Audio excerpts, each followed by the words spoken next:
What's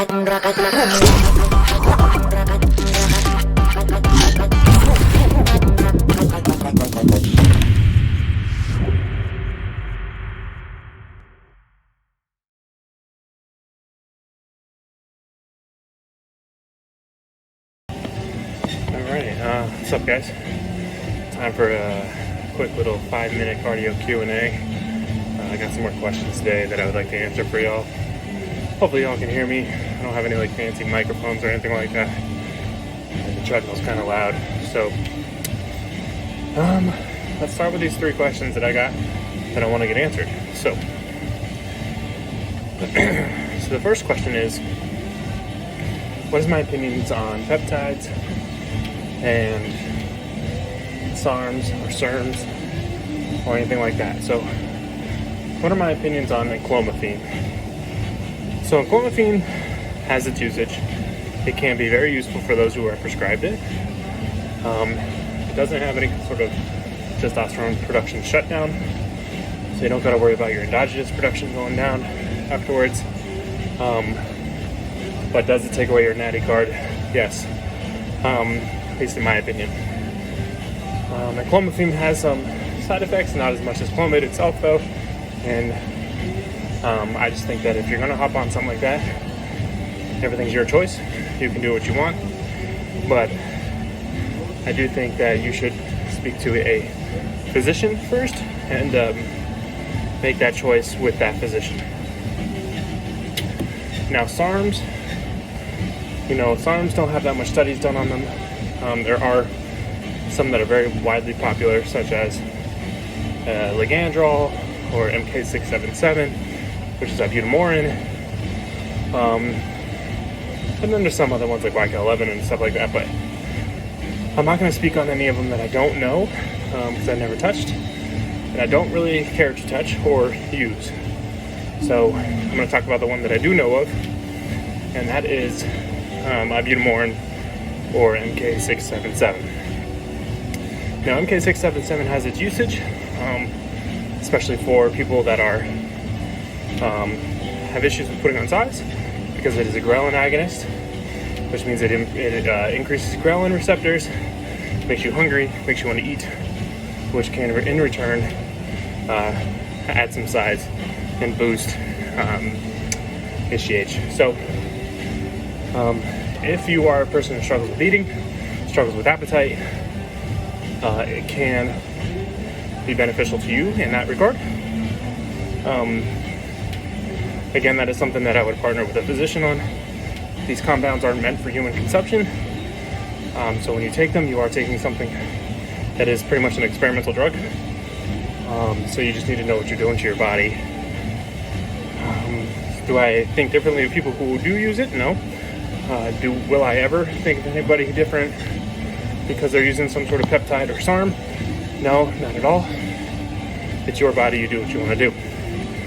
But I do always preach, please get blood work, please stay on top of your health markers, and make sure that you are not decreasing your longevity by any means necessary. There is I think it's a new peptide out there called BPC157 that you see in a lot of athletes. This is pretty much bioidentical to a peptide in your body that helps you heal. It is found in your gut. And I think that this is something that should not be illegal. It is currently banned by WADA and USADA and all the other governing agencies. Now, I think for athlete recovery, injury recovery for that matter, it has great usage. Now it can increase angiogenesis, which is kind of like cancer, right? So make sure you get your screenings done and things like that to make sure that you don't have any pre-existing cancer risks before hopping on BPC157. Again, partner with the doctor, but this is a peptide that I think has great usage and needs to be studied more, because it can increase a lot of issues, especially with trauma victims, assault victims, athletes, anybody who needs to recover from something, catastrophic injury people. So I think more studies done on that. It definitely has its place in modern medicine. And I think that kind of covers the questions about Sarms and peptides.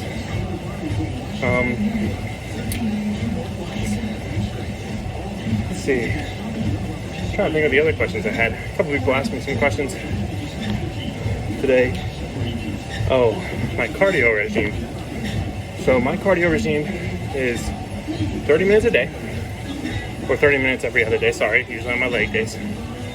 I do an incline of 12 at 3 speed, and I just hold this steady state. I try to get to a heart rate of 144-ish, which is what I'm at now, and I hold it there so that I know I get the steady state zone 2 cardio and burn as much fat as possible. Not good at running anymore like I used to be. As you hear my breath, I'm definitely out of shape and fat.